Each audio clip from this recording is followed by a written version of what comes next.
आजकल बच्चों में ज़हनी और जिस्मानी नशोनुमा की पेचीदगियों के मसाइल सामने आते हैं, जिनमें से एक पेचीदगी का नाम है autism spectrum disorder.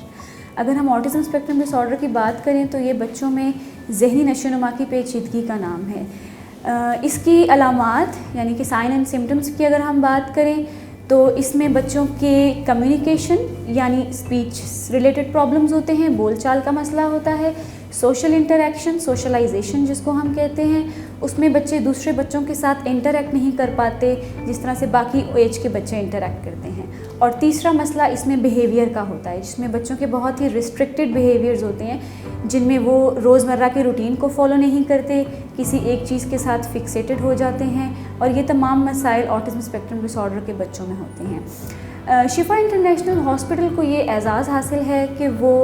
Autism spectrum disorder की बरवक्त मैनेजमेंट के लिए एक ही छत तले तीनों सर्विसेज प्रोवाइड करता है, जिसमें बिहेवियर थेरेपी सर्विसेज होती है, स्पीच थेरेपी सर्विसेज होती है और ऑक्यूपेशनल थेरेपी सर्विसेज होती है। बीइंग अ बिहेवियर एनालिस्ट, अगर हम बिहेवियर थेरेपी सर्विसेज की बात करें तो इसमें बच्चों की रोज़मर्रा की रूटीन को फॉलो करने में जो प्रॉब्लम्स आ रही होती हैं,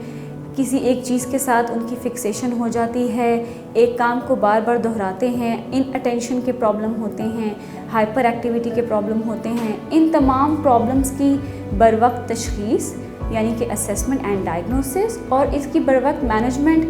की जाती है। बिहेवियर थेरेपी सर्विसेज में हमारे एक्सपर्ट्स बच्चों के डेली प्रॉब्लम्स को असेस करते हैं और फिर उसकी मैनेजमेंट करते हैं।